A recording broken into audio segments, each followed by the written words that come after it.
रांची में रिम्स अतिक्रमण की जांच एसीबी करेगी। झारखंड हाई कोर्ट के आदेश की कॉपी अपलोड हो गई है और इसके तहत दोषी विभाग अधिकारियों बिल्डर को चिन्हित कर कार्रवाई का आदेश दिया गया है। साथ ही एफआईआर कर दोषियों से मुआवजा राशि वसूलने के निर्देश हाई कोर्ट ने दिए हैं। आपको बता दें कि हाई कोर्ट ने पीड़ितों को नुकसान की भरपाई का आदेश भी दिया है और यह साफ कहा है कि सरकारी राजकोष पर इसका भार क्यों डाला जाए।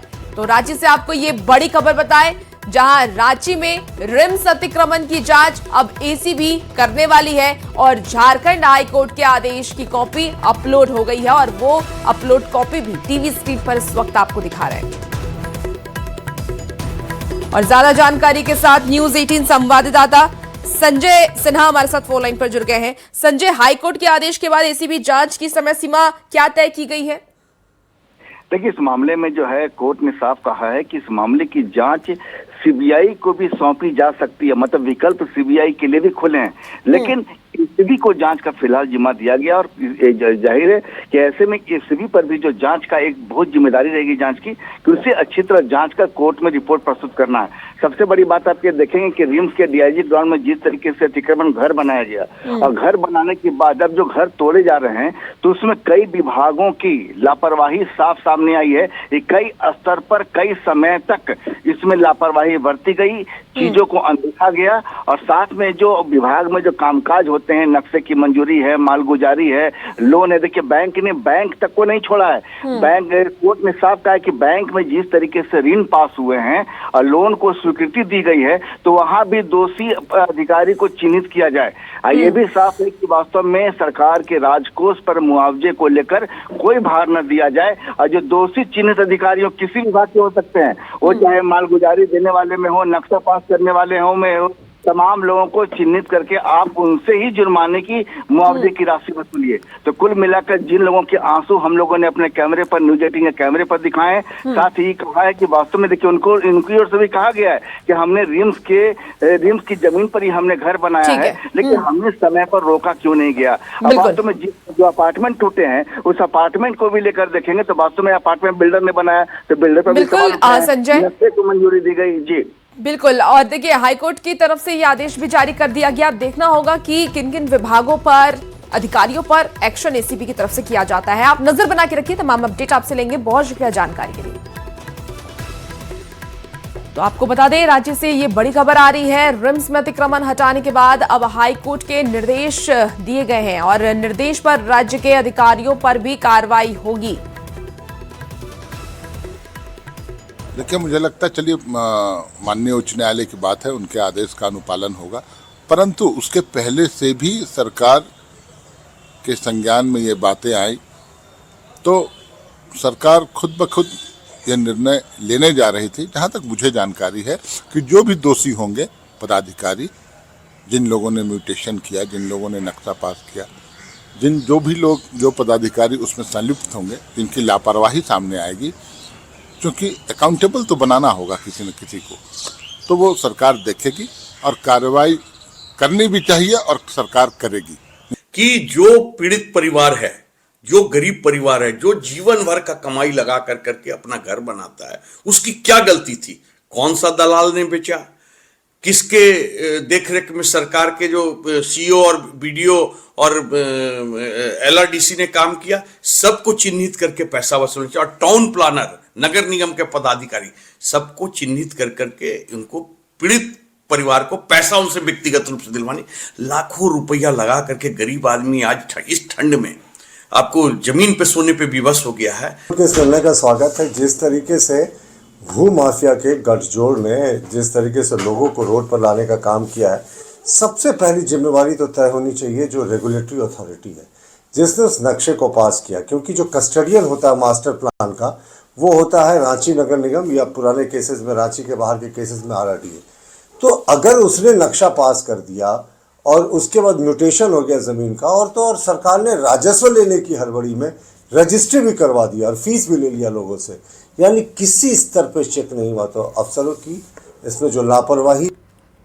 देखिए, चंपाई सोरेन ने सोशल मीडिया साइट एक्स पर पोस्ट कर झारखंड सरकार पर कई गंभीर आरोप लगाए हैं। उन्होंने अपने पोस्ट में ये लिखा है कि झारखंड की सरकार उन्हें 22 दिसंबर को सिंधु कान्हू हुल फाउंडेशन द्वारा आयोजित संथाल परगना स्थापना दिवस के कार्यक्रम में जाने से रोक रही है। चंपाई सोरेन ने यह भी कहा कि पहले 30 जून हुल दिवस के दिन आयोजित कार्यक्रम में संथाल पर आने जाने से रोका था और अब एक बार फिर से उन्हें संथाल परिणाम में आयोजित कार्यक्रम में जाने से रोका जा रहा है।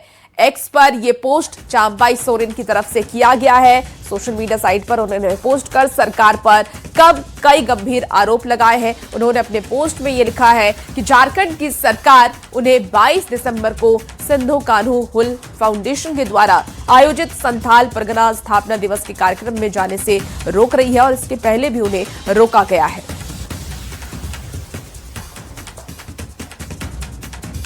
अब देखिए, चंपाई सोरेन के इस पोस्ट पर सियासत भी तेज हो गई है। जेबीएफ ने कहा कि चंपाई सोरेन को कोई भी भोगना जी जाने से नहीं रोक रहा है। जहां जाना चाहते हैं वहां जाए। कांग्रेस ने समर्थन करते हुए कहा कि चंपाई सोरेन को कहीं जाने से कोई नहीं रोक रहा, सरकार अपना काम करती है। वहीं बीजेपी ने निशाना साधते हुए कहा है कि आखिर क्यों ऐसा किया जा रहा है। यही चंपाई सोरेन जब सरकार में थे तो उन्हें सब अनुमति थी, पर अब जब चंपाई सोरेन हमारे साथ हैं यानी बीजेपी के साथ हैं तो फिर दिक्कत क्यों है? नहीं चाहता। उनके जाने न जाने से क्या अंतर पड़ेगा। चंपाई दा जब तक जेएमएम में थे तब तक उनमें कुछ पैनापन दिखता था, क्योंकि झारखंड मुक्ति मोर्चा पार्टी उनके साथ थी, वो पार्टी के साथ थे। पार्टी से बाहर जाने के बाद उनको उनके फैन फॉलोअर्स बढ़ गए, वैसी बात नहीं है। अब उनकी लोग आलोचना करने लगे हैं। जिला प्रशासन ने क्या समझ करके जैसा ये ट्वीट किए हैं उसके आधार पर मैं बोल रहा हूं कि सत्य है या असत्य मैं नहीं जानता, लेकिन किस प्रशासन ने मुझको, निश्चित रूप से जिला प्रशासन के पास में अपना समीक्षा होती है कि किस तरह के कार्यक्रमों में कितने आदमियों का भीड़ होना चाहिए, कोई वहां पर किसी तरीके का विवाद नहीं हो। तो अगर प्रशासन, जिला प्रशासन ने कुछ रोका होगा या कुछ कहा होगा तो इसके पीछे भी कोई वजह होगी। इसमें सरकार कहां से थी? सरकार बोलेगी कि हेमंत सोरेन जी ने रोकवा दिया। तो अगर इन मुद्दों को लेकर चंपाई सोरेन जी जो पूर्व मुख्यमंत्री हैं, कल तक तो झारखंड मुक्ति मोर्चा में ही थे, तब तक तो ऑल वाज वेल, और अब वो जाना चाहते हैं तो इनको आपत्ति होती है। तो मुझे लगता है ये प्रजातांत्रिक मूल्यों का गला घोटने की कोशिश है। कोई प्रजातांत्रिक सरकार इस तरह की हरकतें नहीं करती है। पिछले 4 महीने से कांग्रेस का जनता दरबार बंद है और अगस्त के बाद से अब तक कांग्रेस मंत्रियों का जनता दरबार नहीं लगा है, जिसे लेकर के अब सियासत तेज हो गई है। कांग्रेस प्रभारी के राजू ने सफाई देते हुए कहा कि कई लोगों को रांची तक आने में दिक्कत हो रही थी और इसीलिए हर जिला मुख्यालय में जनता दरबार लगाने की कोशिश की जा रही है। वहीं बीजेपी ने निशाना साधते हुए कहा कि कांग्रेस के लोग सिर्फ मीडिया में आना चाहते हैं और इन्हें जनता से कोई मतलब ही नहीं है, उनके वादे झूठे होते हैं। ये जनता दरबार के लिए लोग डिस्ट्रिक्ट से आने के लिए नहीं है, ये बहुत डिफिकल्ट है। ये जनता दरबार डिस्ट्रिक्ट में होना चाहिए, इसलिए हम एक शेड्यूल तैयार कर रहे हैं हर एक डिस्ट्रिक्ट में जनता दरबार करने के लिए, ताकि पब्लिक को सुविधा होगा। यह वो सब दिखावा था, मीडिया में आ गया ना, बात खत्म। अरे इन लोग का चीज सुनिए ना तो इतने बेशर्म लोग हैं ना कि आप कल्पना नहीं कर सकते हैं। तो मैं कह रहा हूँ कि ये सब कुछ बोलेंगे, कुछ करेंगे, ये सबको इस देश से नफरत है। इसी बीच देखिए, चाईबासा से बड़ी खबर आ रही है। सारंडा क्षेत्र से 2 शख्स गिरफ्तार किया गया। नक्सलियों को सहयोग करने का आरोप उनके ऊपर लगा है।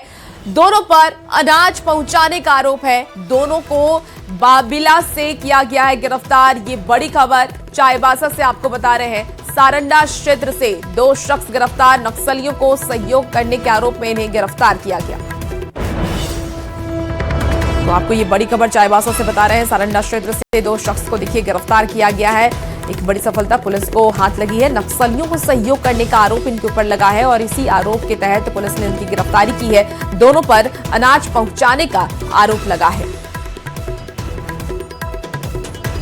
चाईबासा के सारंडा क्षेत्र में नक्सलियों को सहयोग करने के आरोप में पुलिस ने 2 लोगों को गिरफ्तार किया है। दोनों पर नक्सलियों को रसद पहुंचाने और अन्य सहयोग करने का आरोप है। आपको बता दें कि छोटा नगरा थाना पुलिस ने छापेमारी कर बाबिला से 2 को गिरफ्तार किया। डीएसपी जयदीप ने यह बताया है कि पुलिस को सूचना ये थी कि दोनों यहां पर मौजूद हैं और तब दोनों की गिरफ्तारी की गई। इसी बीच एक जामताड़ा से बड़ी खबर आ रही है। बड़ी खबर का रुख कर लेते हैं। 3 साइबर अपराधी गिरफ्तार हुए हैं। साइबर थाना पुलिस ने उन्हें अरेस्ट किया। 3 मोबाइल और 4 सिम कार्ड बरामद किए गए हैं। कैशबैक मैसेज से ठगी का खुलासा हुआ है। तो आपको बता दें कि झारखंड सहित 4 राज्यों में इनका नेटवर्क है। जो जानकारी सामने आ रही है, बांस पहाड़ी जंगल से इनकी गिरफ्तारी हुई। बड़ी खबर आपको इस वक्त जामताड़ा से बता रहे हैं। 3 मोबाइल और 4 सिम कार्ड पुलिस ने बरामद किया है। महोदय के सूचना के आलोक में आज पुनी राजेश कुमार मंडल, पुनी मनीष गुप्ता, सन ईश्वर मरांडी और अन्य पुलिसकर्मियों के साथ बांस पहाड़ी जंगल के पास छापामारी किया गया साइबर अपराधियों के विरुद्ध, जिसमें अपराधकर्मी रजाउल अंसारी, मनिरुद्दीन अंसारी और सरताज अंसारी तीनों को गिरफ्तार किया गया। और धनबाद से इस बीच बड़ी खबर आ रही है। तेज रफ्तार का कहर दिखा है। आपको बता दें कि 4 वाहन हुए दुर्घटनाग्रस्त। वाहन में सवार परिवार बाल बाल हालांकि बच गया है। हादसे में एक युवक घायल हुआ। शराब पीकर के गाड़ी चलाने से यह हादसा हुआ है। पुलिस ने तीनों वाहनों को जब्त कर लिया। बरवा अड्डा थाना क्षेत्र का यह मामला सामने आया है। बड़ी खबर आपको इस वक्त धनबाद से बता रहे हैं। ज्यादा जानकारी के साथ न्यूज 18 संवाददाता संजय गुप्ता हमारे साथ फोन लाइन पर जुड़ गए हैं। संजय, तेज रफ्तार की वजह से 4 वाहन दुर्घटनाग्रस्त हुए। फिलहाल क्या स्थिति है? फिलहाल इस घटना में एक व्यक्ति के बहुत ही गंभीर बताया जा रहा है और उसे दुर्गापुर रेफर कर दिया गया। वहीं आधा दर्जन से अधिक लोग जो घायल हुए। बताया जा रहा है कि एक कार में कई युवक सवार थे जो शराब के नशे में पूरे धुत थे और कार रेसिंग जो है सो 8 लेन सड़क में कर रहे थे और इसी दौरान जो सड़क किनारे कुछ गाड़ियां थी और साथ ही साथ जो उस रास्ते से पार हो रहे थे उनको वो चपेट में ले लिए और एक बड़ा दुर्घटना हुआ। इसमें 4 जो कारें थी लग्जरी कार वो काफी क्षतिग्रस्त हुई है और आधा दर्जन से अधिक लोग जो है इसमें घायल हुए। हालांकि घटना के बाद पुलिस वहां पहुंची और बचाव कार्य में जुट गई है, लेकिन जिस तरीके से कार रेसिंग और शराब के नशे में धुत होकर जो व्यस्तम 8 लेन सड़क है जहां की भारी वाहनों की भी आवाजाही रात में होती है, वहां पर इस तरह के स्टंट करना कहीं न कहीं एक खतरनाक स्टंट हुआ है और इसे लेकर अब पुलिस भी जो है सो जांच पड़ताल कर रही है। हालांकि जो कार सवार थे, जिन लोगों के द्वारा ये घटना घटित की गई थी, वो लोग फरार हो गए, लेकिन कार के माध्यम से उन लोगों का पता लगाया जा रहा है कि आखिर वो कार मालिक कौन थे और कौन कौन से युवक सवार थे और साथ ही साथ जो सीसीटीवी फुटेज थे उनको भी खंगाला जा रहा है। जी ठीक है संजय, आप नजर बना के रखिए। अपडेट आपसे लेंगे। बहुत शुक्रिया जानकारी के लिए।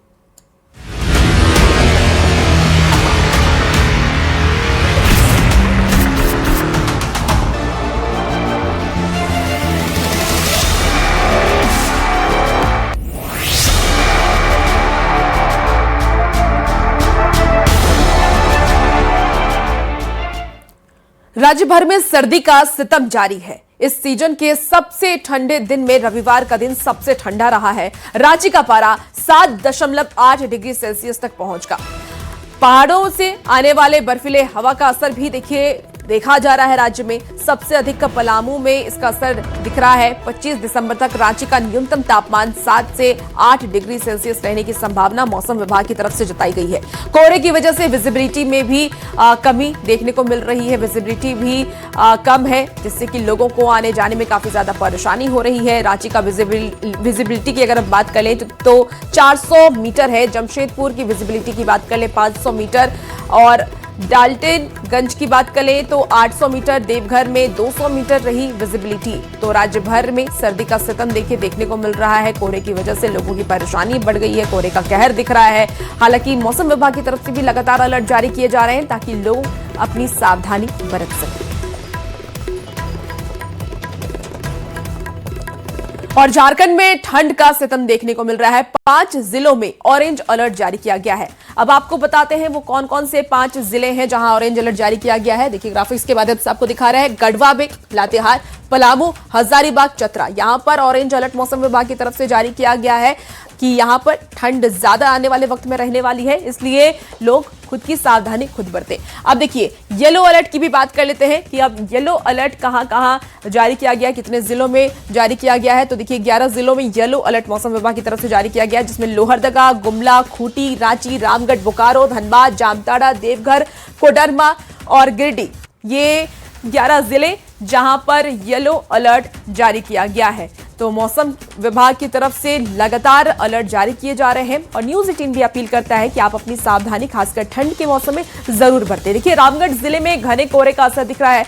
लगातार घने कोहरे की वजह से विजिबिलिटी कम हो रही है। विजिबिलिटी बेहद कम होने से वाहन लाइट और जो इंडिकेटर हैं जला करके लोग धीमी रफ्तार में चल रहे हैं। जिले का न्यूनतम तापमान 9 डिग्री सेल्सियस दर्ज किया गया। मौसम विभाग के अनुसार उत्तर पश्चिम से आ रही सर्द हवाओं के कारण ठंड और कोहरा बढ़ गया है, जिससे कि जनजीवन प्रभावित है और अगले 3 से 4 दिनों तक मौसम ऐसे ही रहने की संभावना भी मौसम विभाग की तरफ से जताई गई है। रामगढ़ जिले में सुबह से ही कोहरे का असर देखने को मिल रहा है। कोहरे के कारण विजिबिलिटी बेहद कम है। इसका असर कहीं न कहीं गाड़ियों के परिचालन पर देखा जा रहा है। खास करके रामगढ़ रांची NH33, रामगढ़ बोकारो NH23, रामगढ़ पतरातू रांची 4 लेन पर गाड़ियों के आवाजाही पर असर पड़ा है। विजिबिलिटी बेहद कम है, पास देखना मुश्किल हो रहा है। देखा जा सकता है कि कोहरे के कारण किस तरह से यहाँ परेशानियाँ बढ़ी हुई हैं। आज सुबह से यहाँ पर मॉर्निंग वॉकर भी काफ़ी कम संख्या में निकले हैं। हालांकि कुछ लोग दिख जरूर रहे हैं, इनसे हम बात करेंगे। क्या आपका नाम? आज तो बहुत ठंड है, कोहरा है। MD एहसान अंसारी। अच्छा, आज तो बहुत दिक्कत है। बहुत ज़्यादा दिक्कत है, पूरे मॉर्निंग वॉक में बहुत दिक्कत है। दिक्कत है ना? जी हाँ। तो आज लगातार जो कोहरा है उसके कारण परेशानी बढ़ी हुई है। बहुत ज़्यादा बढ़ी हुई है। बहुत कैसा लग रहा है? कोहरा है काफी कश्मीर जैसा लग रहा है। हमको बहुत अच्छा लग रहा है और मौसम भी ठंड है, बहुत ठंड है। इस ठंड में घूमने आज लड़के भी सब घूम रहे हैं, खेल रहे हैं, बूढ़ा बुजुर्ग भी सब अपना आग ताप रहा है। कि कश्मीर जैसा लग रहा है? कश्मीर जैसा बहुत अच्छा लग रहा है। अच्छा लग रहा है। हाँ। मौसम विभाग ने यहाँ पर बताया है कि अगले 3 से 4 दिनों तक इसी तरह का मौसम रहने वाला, यानी कोहरे से अभी फिलहाल किसी को राहत नहीं मिलने वाली है। सर्द बर्फीली हवाओं ने यहाँ पर ज़्यादा परेशानी बढ़ाई है। खास करके उत्तर पश्चिम दिशा से आ रही बर्फीली हवाओं के कारण ज़्यादा ठंड बढ़ गई है। ऐसे में लोगों को विशेष सावधानी बरतने की जरूरत है। जावेद खान, न्यूज 18 रामगढ़। तो वहीं चाईबासा में सुबह से घना कोहरा छाया हुआ है। विजिबिलिटी कम होने की वजह से वाहनों की रफ्तार पर ब्रेक लग गया है। घने कोहरे की वजह से ट्रेनों का परिचालन भी प्रभावित हो रहा है। कुहासे की वजह से कई ट्रेनें घंटों लेट चल रही हैं।